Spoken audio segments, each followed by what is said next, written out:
This podcast episode is brought to you by Defense Soap. Defend what you have built. Save 15% with the code Marc the Shark MMA Show, used by all jiu-jitsu and MMA athletes to prevent skin infections. This podcast is also brought to you by Audible.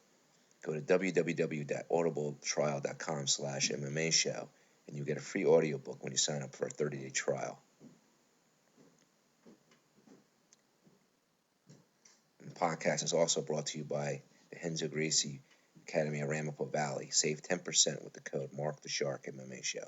Call 201-580-0581.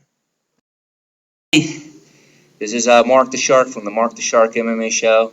Today I got two very special guests, Dan DeLila and his wife Juliana. I'm over here at the Renzo Gracie Academy over in Ramapo, New Jersey. How you guys doing today? Yes, sir. Great. Honored to be here. Today was my first workout in over a year. I'm slowly getting back on the mats due to some injuries, so he put me through the ringer today. So today, the reason why I'm here today is because I've known Dan for some time now. I think he's a great teacher. He really understands technique, and he presents it in a way that you can really understand it. But I like to give people a little insight as to who you are and how you got into jiu-jitsu. So if you give the people out there a little insight on how you got started in the martial arts, like what was your first martial art? Was it jiu-jitsu or was it Yeah, something absolutely. else? So I got started actually in Taekwondo as a kid. I think everyone got thrown into So did Taekwondo when they were kids. Yeah, so as like a little 5-year-old, I did that. I watched too many Van Damme movies growing up, and I loved doing that. But then, as life went on, I didn't have time to continue. Always wanted to get back into it. The second I had like my own job and could pay for martial arts again, I actually looked for jiu-jitsu. And I was looking around. There was no jiu-jitsu back in the time. It was probably around, I don't know, like 2000 maybe. And there was jiu-jitsu, but very, Renzo Gracie was just in Manhattan. It wasn't, I wasn't at that time, 18 years old, going to make the trip over there. I wish I did. Yeah. There was a blue belt who was teaching jiu-jitsu, and he just closed down his school. And I had a friend that went there, and I was like, all right, let me do this jiu-jitsu thing.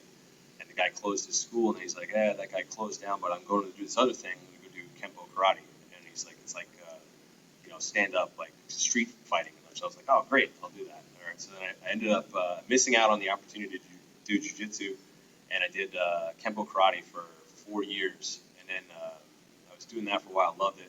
As that time was going on, jiu-jitsu started becoming more popular, and someone actually moved into my hometown, Professor Carl Massaro. And I was like, and coincidentally, there was a guy who did jiu-jitsu previously. He didn't have very much experience. He had like maybe a couple weeks of jiu-jitsu, and he started bringing it into our karate school and started like doing ground fighting with us. And here I was like 4 years into karate, thinking like I could kind of like handle myself. Like I'm in a small school, doing well in sparring and beating people up. And this guy who had like a couple weeks of jiu-jitsu came in, and was giving me a hard time on the ground. I'm like, Jesus, man, what is this jiu-jitsu stuff? And one thing led to another. I went to a couple different schools. I went with Professor Carl, not only because he was close to me, but because he was a really good instructor. I like that he was opening up and he didn't have a lot of students. So I think it's really good to, whenever you have an opportunity to go with someone that is like just opening a school, because you get essentially private lessons from the guy. And I'm very thankful for that. And, I started jiu-jitsu and then never really looked back. I had like 6 weeks of jiu-jitsu, and then I went back to my karate school, and I was never one. And it was just like the rest was history. I mean, I still love the karate. I have love for all martial arts, but jiu-jitsu is just like an addiction. Yeah, exactly. Yeah, I kind of had the same thing. Like when I was a kid, I did the karate thing, and then in my karate school, they kind of had a hybrid of different martial arts, like boxing. And then the instructor, Ray Martin, he brought in jiu-jitsu. Yeah. And the instructor was this 14-year-old blue belt. He was beat. At the time, I was like 27. I was like back then ripped. But he was like toying with me. And then I moved up here, and I started getting training over in Fairlawn. Well, actually, at the time, I think he was at Garfield. Luke Laura. Yeah, I trained him for a few years till I got injured. But I kind of remember back then there weren't very few instructors at all. Yeah. So you were kind of lucky that Carl opened up the school in your area, especially right where you live. Right, yeah. So moving forward, you started studying and you how long? And then that, like, the reason I know Dan is he actually was one of the instructors at Carl's school. Yeah, For I taught many that for a years. long time. Yeah. So how did you make the transition? Like, what made you decide to open up your own school? Man, I love martial arts. I've always wanted to have a school. Like back when I was doing Kempo, I was like, oh, you know, like I want to have my own Kempo school maybe or something. That was always like just a passion of mine. So I always wanted to do it. It was always a long term thing. But you know, I just got to the point like, oh, I'll kick the can down the road eventually when I get to that point. You know, then you're like, oh, I got to get my black belt first, and then I got my black belt. And then I was like, man, I want to get better. I want to keep getting better. Focus on that. And I started getting better and feeling. I was like, you know what? It's time to like, what am I going to do? Going to keep waiting, or is like just? I think it's the right time now. Things are lined up. You know, my wife Juliana trains with me, and she's a purple belt now. And yeah, it's awesome. We just decided to take this step. Here's an interesting question. How did you guys meet? Jiu-jitsu. So you had more than one benefit of jiu-jitsu. Yeah. You met the woman that you're going to spend the rest of your life with. That's great. Yeah, That's my great. wife, a lot of long-term friends, obviously. Everything. Jiu-jitsu is great. It's got lots of benefits. So what did you think when you first met him? He was a great instructor. Were you like what rank when you guys met? I was actually Purple belt. Middle purple belt probably. Oh, okay. Yeah, and it was funny because every time I was talking to her, because like it was one thing like she didn't speak. She spoke English, but her English was not that great. Yeah. But there's English, and then there's like jiu-jitsu English, like you're saying like Kimura or armbar, and especially in Renzo Gracie lineage, you're speaking Japanese, some terms Achikurami, and so you're half speaking English, half speaking Japanese, and she's like, "What are you talking about?" So everything I said to her, I'm like, "All right, get the side control, take the arm, take a scoop grip here," and she's like, "Huh?" Everything I said, "Huh?" And I'm like, "This girl doesn't like understand anything I'm telling her." Like, what the hell? He was very patient with me in the beginning. Uh-huh. Yeah. So how long did it take him to ask you out? We started going out after class, hanging out after class, like right away. Okay. But Yeah, grabbing our- food here and there, and then yeah, became very friends. our first like official date was probably a month or two after she like first came to the school. There you go. Great, great. Now, one of the things I noticed, because I've been to various different schools throughout my life. One of the things I noticed, particularly with you, I guess you get it from Carl or whatever, or maybe it's part of the Renzo Gracie lineage, is that a lot of the Renzo Gracie schools seem to do takedowns. Yeah. Which a lot of other jiu-jitsu schools don't. I don't know if you noticed that. I don't know if you like ventured out ever to different. Yeah, some schools shy away from it.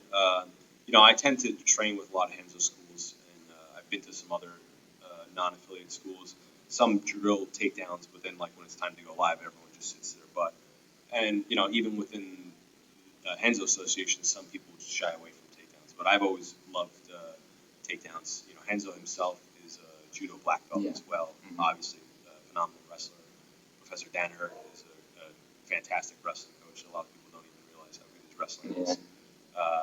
And a lot of people within the fortunate enough to have a lot of good judo and wrestling guys within the Renzo Association.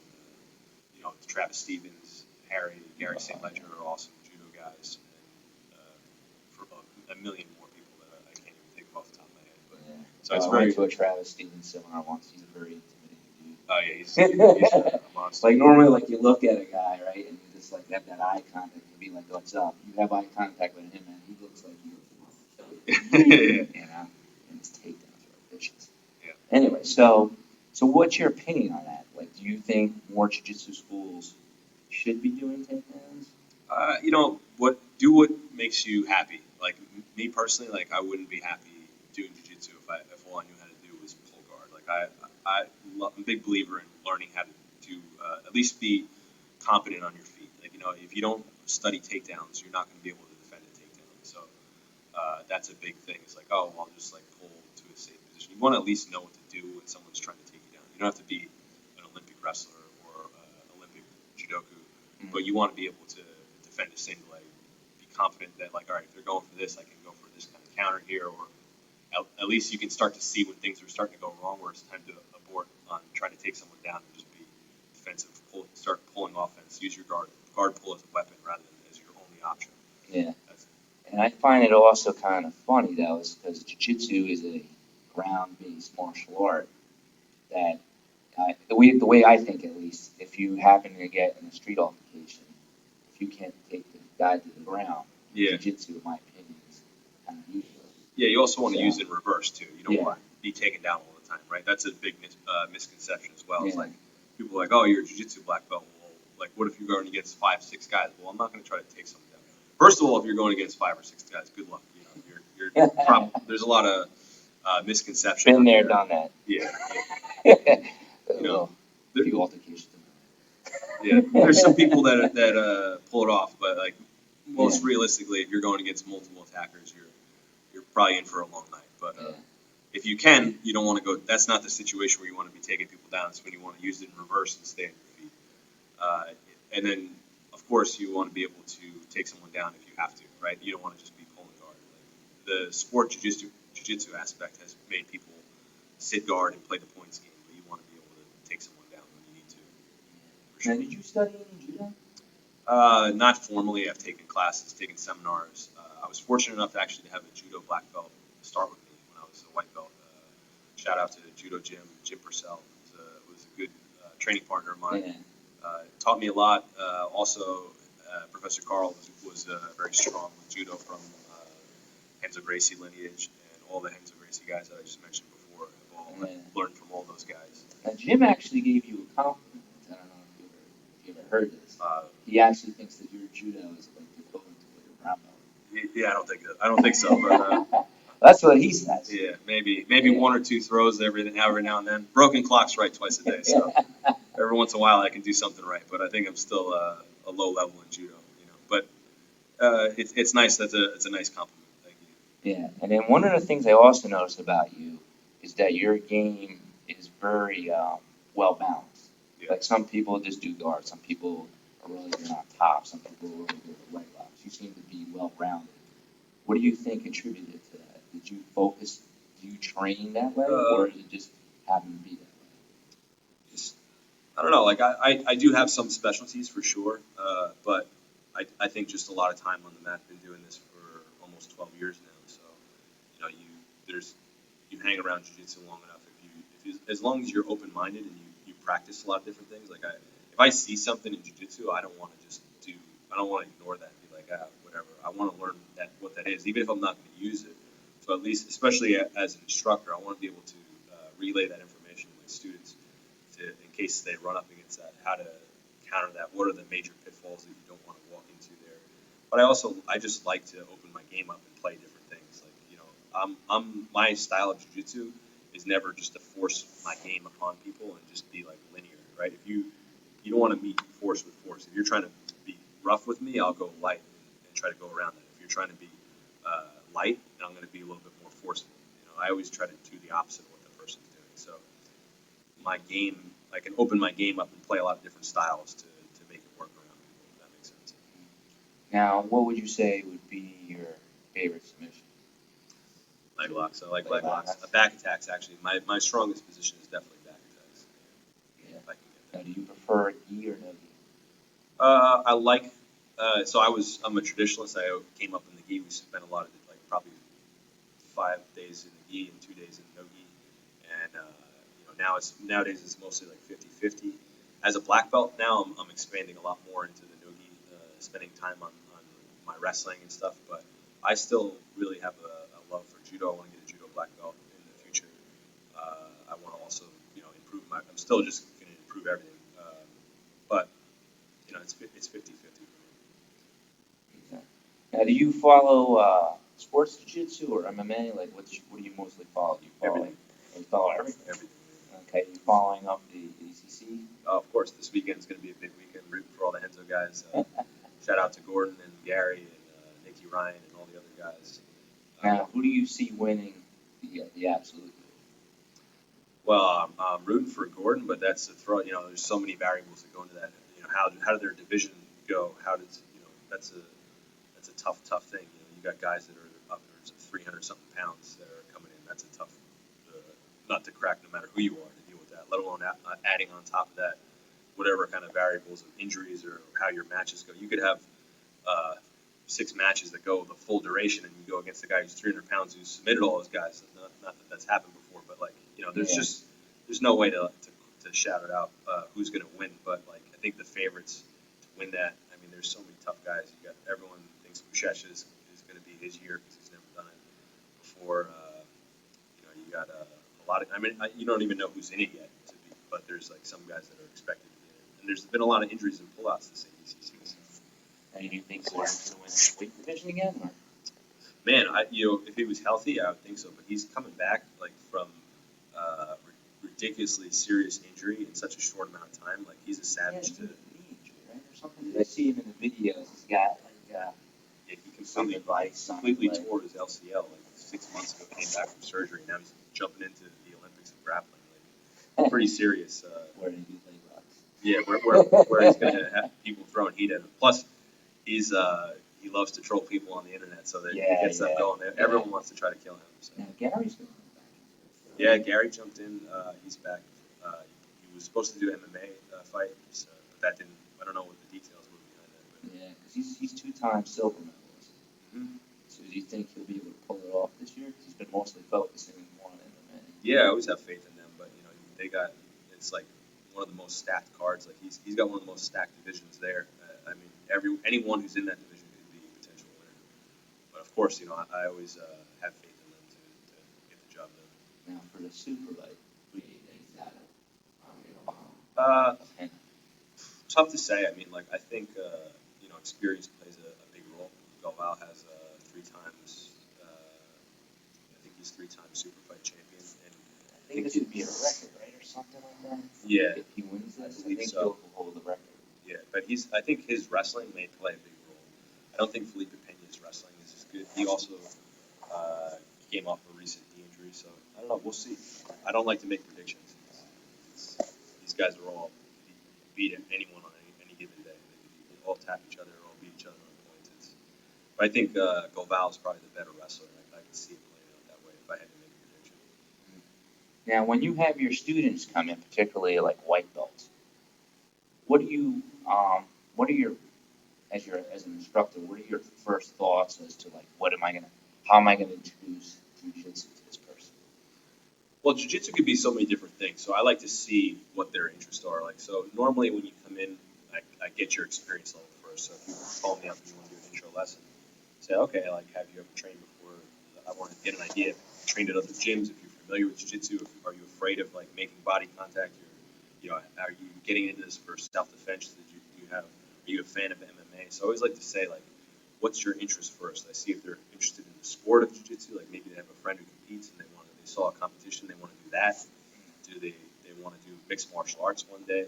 So then I try to like gear a private lesson kind of towards their what maybe some of their interests are, so they understand what jiu-jitsu is. And then from there, it's just a matter of like time on the mat. Let them jump into a regular class and start to see if it's a fit for them. Like, do they like training at my academy? I think a big part of picking the academy that you train at is choosing an instructor that you want to spend a lot of time with. So if you like the person, you like the energy in the room, are you comfortable spending a lot of time with this person? Because ultimately, if you want to get to a black belt in jiu-jitsu, you're going to spend 5 to 10 years with this person, and especially if you want to do it fast. If you want to do it in 5 years, you're going to be spending every day there, so you're going to be spending a lot of time. So that's just make sure that they're comfortable there. Now, why do you think? I asked this question quite a few times in the past to other people. Why do you think it takes so long for a person to get to black belt jiu-jitsu? Right? You did what, Kempo and Taekwondo? How long did you do those for? I did Taekwondo only for like a year, maybe a year and a half or 2 years, but Kempo I did for 4 years. Did you get your black belt in there? No, I got to a brown belt, but like it's deceiving because brown belt in Kempo is like there's 3 different brown belts, so it's like I got to the equivalent of like a purple belt in jiu-jitsu, so I was like halfway there. Yeah. I did never like finish that. Once I started doing jiu-jitsu, I just never really looked back. It's not like I quit it, but I was actually actively doing Kempo and jiu-jitsu at the same time, and then I got injured, and I had to take some time off of both. And when I came back, I just solely focused on jiu-jitsu. Yeah. So what do you think makes it so hard for people to learn jiu-jitsu and actually get into black belt? It's usually doing it like what, 12 years? Yeah, just about coming up on 12 years now. It's a tough sport. I mean, it's not like you got to be consistent. You're only as good as your last several training sessions. If you take a lot of time off, you're going to be a little rusty. Like everything is like timing. It's about knowledge. the sport is in its infancy and keeps evolving. I think BJ Penn got his black belt in 3 years back. Yeah. Back when he did it, like I don't think that's possible now. Yeah. I think maybe Gordon, Travis Stevens. Travis Stevens came in with another background, but if you're Yeah. coming in with no other background, Yeah, I think like- Gordon did it, I think, 6. But that's like 5, rare, yeah. but he's trained like 2 or 3 times with that. yeah, with the best in the world. So it's, that's an exception. But it's like learning a language, and you have to like, you're not just learning a language, you're debating someone with it. You know, so you better be on point. You have to. There's different levels of black belt. You can be an okay black belt, or you can be like a world champion black belt. If you want, and you should always aspire to be as good as you can possibly be. So if you want to do that, you're not going to do it in a short amount of time. It's going to take a long time. Not an easy road. A lot of bumps and bruises, a lot of learning. You know, at least for me. Me too. Now, in terms of jiu-jitsu, particularly sports jiu-jitsu, like growing up doing jiu-jitsu, like were there any particular grapplers that you admired? Oh yeah. Particular world champions, like who were you? Like maybe coming my through the top ranks? 3? Yeah. Well, I mean, of course, Renzo. You know, that's like the old school Renzo and Hickson. Hickson was like the man back in the day. Everyone watched the whole. If you guys haven't seen it, go watch Choke. It's a really good documentary. Renzo Gracie Legacy is another good one. You know, those are like the legends. You got Roger Gracie, of course, was like the most. When I started, was at the peak, towards the end of Roger's competition career. I think his last except for his recent ones, like his last several competitions at the Worlds was like 2009 maybe. I could be off. Don't quote me on that. But like he was in the peak of. He was the man when I first started. So I watched a lot of Roger's game. And of course, you got Marcelo Garcia, Andre Galvao was really big. I've always been a big fan of JT Torres too. He's a good competitor. You know, I literally have watched everyone, all the Renzo guys, Gary Tonin, Gordon. You know, I had a good training partner coming up, Frank Rosenthal. Shout out to him. He's an amazing training partner, amazing instructor as well. You know, but literally, I watch everyone. Did you subscribe to Flow Grapple? Yep. I'm on everything. I got UFC Fight Pass, Flow Grapple. Oh, really? Everything, dude. I live this stuff. I watch everything. Now, in terms of now we're going to switch over to MMA a little bit. Sure. Now, in terms of the upcoming Diaz versus Masvidal fight, who do you think is going to win that? I think Masvidal's a little more well-rounded. I think I can see him giving Diaz trouble, but it's really, again, like I don't like making predictions because anything could happen. You don't know who's coming in, who's healthy, who's not. But you know, either one of them could beat the other guys. Who's going to impose their game? Like if Diaz makes it a boxing fight, dirty boxing fight, and maybe a jiu-jitsu fight. Not that Masvidal's jiu-jitsu is bad, but I think Masvidal throws a lot more kicks. I think he's probably more well-rounded, has more ways to win. So if he can use his tools, his versatility in there, I could see him getting the job done. If Diaz imposes his game and Masvidal kind of plays into Diaz's game, I see Diaz getting his hand Do you think raised. he's going to throw some light kicks to Diaz's legs? That's like whenever I see Diaz in trouble and when he's lost, when guys like throw out light kicks. Yeah. Is it a 3-round fight or is it a 5-round fight? That probably plays a big role I'm too. pretty sure it's going to be a 5-round fight. It's a gonna be main an event? and it's versus PMF title. Yeah, whatever that is. Trying to keep this child friendly. Yeah. I think maybe 5 rounds would play into Diaz's favor too. You know, He's got the better cardio. for sure. Yeah, those guys are. He does like that triathlete and all that. And all that. Now, Juliana, I got some questions for you. All right. It's a little camera shot. Take a little camera shot. Don't be A little shy. bit. Don't be shy. Now, being a woman in jiu-jitsu, do you find it often difficult training? Because there's usually not too many women around. Do you often find it difficult to train, or? Not really. I tend to adapt myself to my partner.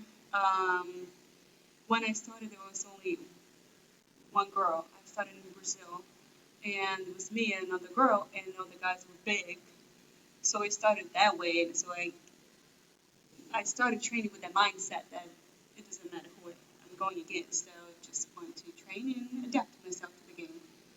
And here's continue the same. But for a while, I had a handful of girls that I trained with.